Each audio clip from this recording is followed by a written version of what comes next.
Hello and welcome to my alternate channel, Anti-War. That's the name of my alternate channel, Anti-War. And today is another time for another mix-up. And we have Frosty root beer, introduced in 1939, made with real cane sugar, no corn syrup or high fructose corn syrup, done in the traditional way, produced in Detroit, Michigan. Excel Bottling Company. It says bottled by Town Club Beverage Corp, Detroit, Michigan, but I think it's actually produced by somebody called Excel. Okay, but anyway, trying to figure out those websites was very difficult. It was like this one bought out the other company. Frosty got bought out. It's not the original owners, but whatever. The brand is still around, and they make all kind of stuff like cream soda, cola, like a ginger ale style thing, all using real cane sugar. So I'll try the other ones as time permits. Here is, and I didn't pay too much for the 4-pack. Good thing, because it's only 11.2 ounces, not a full 12 ounce. Here's Caliber Canadian whiskey, a blend. No age statement. It's either produced by Sazerac Canada, which there is a Sazerac Canada with their own distillery in Montreal, or it's produced for Sazerac Canada. Couldn't figure out the actual thing, the actual story on that. There's the crown for King Charles III, King of Canada. And it's purple because I'm sure he's a king and he drinks this because it's royal. Yeah. And maybe he doesn't drink Caliber. Normal price around $12.99 for this huge bottle. I got it at Rouse's for $5. True story, $5. Can't explain that, but I'm not going to try. A smooth and mellow blend from our master distillers. Canadian whiskey with natural flavors. Nothing unusual there because Canadian whiskey is allowed to have natural flavors, and oftentimes they spike it with natural flavors. They can't go over a certain percentage, but they're not violating the law. So actual whiskey. Bottled by IWA Distilling Company Limited, Louisville, Kentucky. Yeah, but don't fool yourself because I did the research. IWA Distilling is simply another part of Sazerac. Okay. And I don't even think it has its own operations, just like the Founders Company and County Line Distillers. I think it's the same thing. They just put different labels on it for various reasons, none of which I don't know what the reasons are. Okay, bottled by IWA Distilling Company Limited. This is common for Walmart. But like I said, I bought this bottle at Rouse's, not connected to Walmart. Okay, so it's, like typical North American whiskey, copper colored, amber colored. Do they add coloring? Well, apparently they're allowed to in Canada, so I wouldn't be shocked. Whoa, nice pop. Best by date.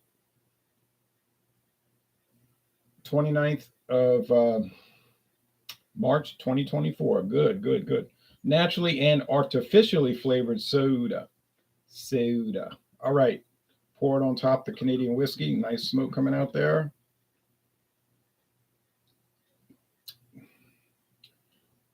Ingredients: carbonated water, pure cane sugar, caramel color, sodium benzoate, a preservative, citric acid, natural and artificial flavors. There we go. So 145 calories, same as Budweiser.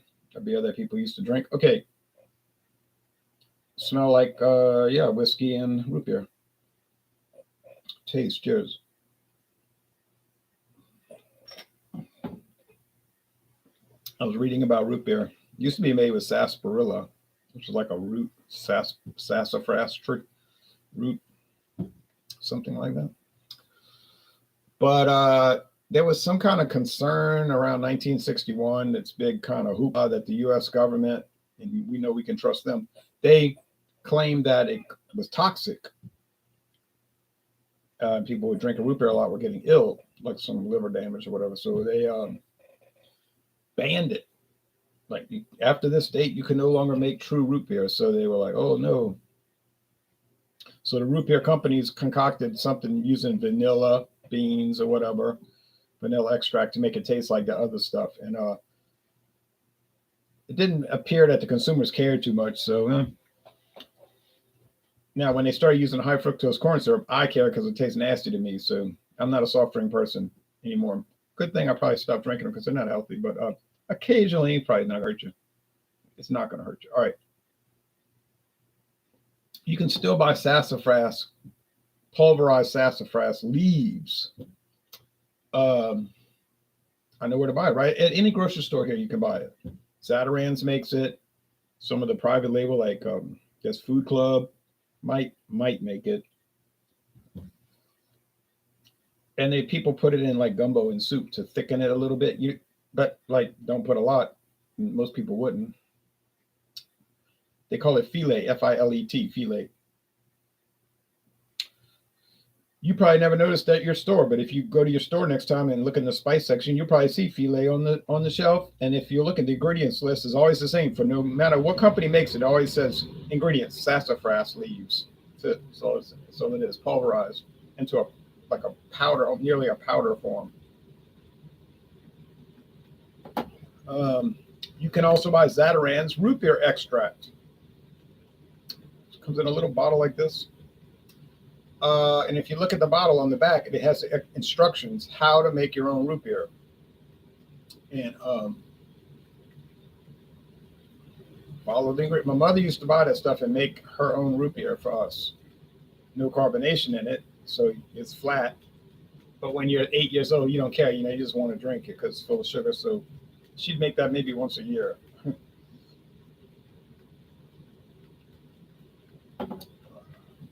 Okay, yeah. So you say, oh yeah, I want to drink some pure cane sugar root beer, and I want some liquor in it. What should I use? Well, on the main channel, you're going to notice that I'm going to have a mix-up posted pretty soon, and it's going to be. Let me sit straight. I'll sit crooked. It's going to be Nikolov, because that's my control group. Nikolov premium vodka with premium liqueur. I don't know why Sazerac made a green label version with premium liqueur, but for whatever mysterious reason they did, they've got Nikolov vodka black label, pure vodka. They got Nikolov vodka red label, 100 proof pure vodka. And they got the green label, premium vodka with premium liqueur. Can't explain why. That's the one I bought. Okay. It's the only one I see in Louisiana. And it was $8.99 for the huge bottle. Are there more Nikolovs? Yes. There's a pineapple flavored vodka, like black cherry flavor, apple flavor. The routine. These vodka companies always, oh yeah, whipped cream flavor. They got all different flavors. Okay. Or you can do your own mix up. In other words, root beer flavored Canadian whiskey. So you could use Nikolov, but you could also use Frosty. And I would recommend it. This Frosty's all right. Does Frosty have any kind of cachet in Louisiana, any kind of following? Not to my knowledge. I've never heard one person in my life discuss Frosty. The only root beer people around here talk about is Frost Top root beer. Because there's a Frost Top restaurant right up the road here from where I live, about 3 miles, and on U.S. Highway 61. And it's been there since 1957, continuously. And it's only had 2 owners, the father and the son-in-law, and his daughter, the wife. And so everybody, they always want to buy Frost Top root beer. They talk about, I love Frost Top root beer. And I guess in Baton Rouge, where there's another Frost Top, they drink it over there. And then I guess in River Ridge and Metairie and New Orleans, where they have Frost Top restaurants, they want to drink that root beer. Okay, but I never heard anybody talk about Frosty. I guess in the Detroit area, maybe BC's Beer Reviews, BC's Beer Reviews, he knows about Frosty. I'll have to ask him today if I can remember it. I think I'll be able to remember. It's a winner with Nikolov premium vodka with premium liqueur. And it's a winner with Caliber Canadian. That's 2. I got 2 bottles left. What should I mix it with? I'm thinking of perhaps I'm not thinking brandy, because I think brandy's got too much of a grape flavor. It's going to interfere or something like that. I think maybe But I'm thinking about tequila. That doesn't have a strong flavor. Okay, makes sense. Makes no sense. Tequila, maybe, or what's that other stuff that I do? Oh, rum. Maybe a white rum. Yeah. So you give me some ideas for the last two bottles of Frosty root beer. Now that local store over there that I just went to today, and I bought some jalapeno peppers, or one pepper. I like to slice a little slice and put it in my food, but I can't find the serrano peppers anywhere. Those things are fiery hot. Cannot find them. Okay, anymore. Used to before the scandemic started, but they got Frosty. He has a whole end cap with Frosty. I guess they got a deal on it, you know. Uh, and I bought the root beer. When that's gone, I think I'll buy their cola and their cream soda and their black cherry and their orange drink. You know, every company always make the same stuff. Peach, uh, diet, which you'll never see me buy. Whatever flavors they have, you know, their ginger ale flavor. You know what they all make, and then all pure sugar. Yes. Let's see. I got some comment. A comment. Mighty fine, mighty fine, mighty fine. Jason Cleveland from Seattle area, and I was in Seattle Friday. Wow, I want to. That's not true. I was in SeaTac.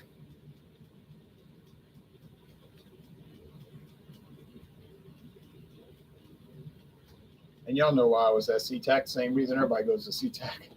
Um,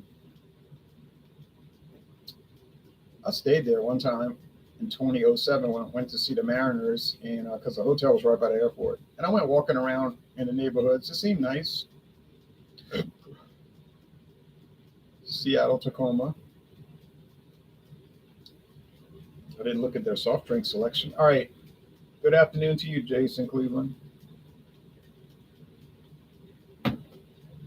A winner without any shadow of a doubt. So let's say next week, don't ever drink a pure sugar soft drink, because if you do, you'll never go back to high fructose corn syrup soft drinks unless you totally a tightwad and you'll tolerate nasty stuff just to save money. But see me, I'm not gonna tolerate nasty stuff to save money. If I got to drink high fructose corn syrup soft drinks, guess what? I ain't drinking them at all. Simple as that. I'm not drinking them. I'll drink water. You know how people say, I'd rather drink water than that. Well, when I say that, I'm really actually serious. I really rather would drink water than any of that stuff. There you go. The area around the airport isn't terrible, but it's hardly worth writing home about. Yeah, I mean, when I was walking through the neighborhoods, it just seemed like a regular neighborhood. Now, whether they have high crime, I didn't believe that though. See, because when I go through a neighborhood and everybody's got their yard manic, you know, like the sidewalk edged and the grass cut and they got little flowers in the garden and everything's tidy, then you figure, yeah, okay, it's a good neighborhood. When you see bad looking stuff like trashy houses and litter everywhere, then you can know, there's telltale signs, it's everywhere in the United States. If it looks bad, it is bad. And if it looks sort of okay, then it's probably sort of okay. And if it looks good, then it's probably good. I mean, it doesn't take that long to figure out things by using empirical evidence. All right. Did you have a connecting flight in SeaTac when you flew to Alaska? Yes, I did. My daughter was asking me that on the phone. She said, how long was the flight? Like 12 hours? I said, actually, no. It's like an hour, maybe an hour and a half going west because you got the wind blowing against the plane. Coming back, it was an hour and 5 minutes. An hour to Dallas from New Orleans. New Orleans Airport was actually in Kenner, Louisiana. Just like Dallas Airport is in Arlington, but you know what they do, what they call it, that kind of thing. All right. So that's an hour from Dallas to Seattle or SeaTac. But when you get to the airport, they don't say welcome to SeaTac. They say welcome to Seattle. You know that. They don't even mention the word Tacoma. I was like, boy, people in Tacoma, they're getting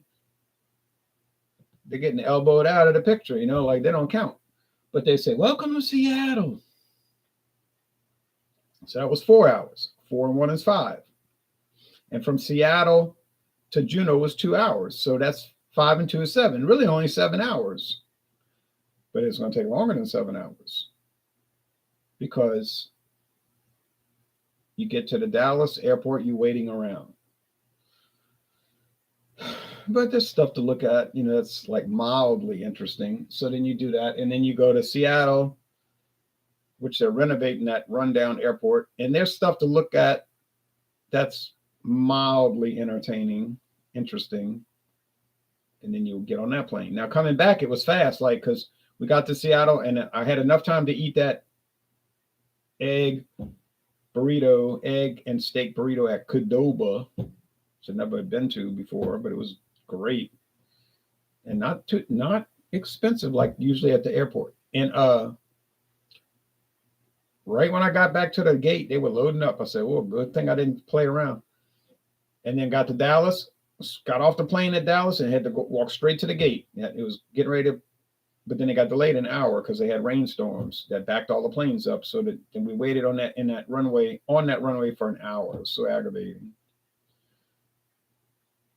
But technically it's about 7 to 7.5 hours from here to Juneau. 7, that's not that far. I mean, it's far. What am I saying? That's not that long, I meant to say. Planes fly fast. Total price for the round trip airfare was $639. That's after tax, $639. True story. I got it written right here, $639. Yeah, $639 and change. $639.57. But you had to go at strange hours, you see. You get the best price, but you gotta it leaves Seattle at 5:20 in the morning, the most inconvenient time. All right. I primarily fly to Alaska Airlines. Wait, start over. I'm primarily fly on Alaska Airlines and find them to be quite good, actually. It was fine, but it wasn't up to the standard of American Airlines. Okay, I'm going to say that right here. The planes are a little more tattered. And the flight attendants don't dress as nice. They're not as, they're a little sloppier. American Airlines is like they must have classes like this is how you put on makeup, because all the girls, I say girls, any woman under 40 years old, I call a girl. Okay. It's like I'm noticing, their makeup is all done precisely the same. So they must take classes like this is how you will apply American Airlines makeup. And their hair is done a certain way, like pulled tight or hanging. But even if it's hanging, it's like done in a smart manner. And they wear their uniforms very precise. They have the navy blue, with the women have the scarf. And the men have a tie and a jacket. No, they don't have these like Hawaiian shirts like some of the people were wearing on Alaska Airlines and all that. So it's like very precise. And the men wore men clothes and the women wore women clothes. You say now in this day and age, believe it or not. And so, true story, they had stewards and stewardesses. I mean, I'm not going to totally say it was on the up and up all the way. I mean, some of the stewards were like, you want a snack? And I'm like, yeah, sure. You get that. I mean, we know how airlines work. That's like an old joke. But even in, but back in the 1990s and all, they wasn't all out there flaming, in your face and obnoxious about it. Everybody knew, no one cared, I mean, if they wanted your child to go with them to go to the zoo, yeah, they would care. But if you were just like saying, you want coffee with tea you want coffee with milk or cream or both? I mean, cream, sugar or both? Or none at all, black, because I like it black, But, you had, they had the bushy mustache and the crop haircut. Everybody knew, okay, fine. You go to Club Oz. We get it. You like paintings and upholstery, and your house is perfect. It's beautiful. You and your friend Gary. Okay, fine. But now it's all like they wearing pins with rainbows, talking about, you know, they're in your face on some of these flights. It's like with a big pin, like literally, these metal pins, like love is all the same. It's like they're trying to challenge you. And I just bit my tongue. I was like, nah, I ain't gonna start nothing on this flight. But it's kind of like they're baiting you and they want you to say something. I was like, no, I'm not gonna give you the satisfaction so you can give me some speech about social justice, which because I don't feel like getting escorted off the plane, because and I'm not gonna raise my, me, I'm not gonna raise my voice. I'm gonna tell you like it is. You're the one that's gonna raise your voice. You're the one that's gonna get agitated. I don't get agitated. But anyway, getting back to the drinks. All right, so oh me. I agree with you on their garments and presentation. Alaska Airlines has a more liberal, yeah, get it? A more liberal policy in regards to grooming and overall presentation. That is clearly the case. Um, and I like professionalism. People say it's hard to believe when you're wearing tattered t-shirts and the way you do video. Oh, I didn't say I practiced it. I say I like it. um, when I go on an airline, I want it smart, precise, to a T. Alaska was a little loose. Fine, a good flight. I mind. Everybody was nice, or at least they presented themselves as being friendly. You know what I'm saying? They put on that persona, as we call it. But um,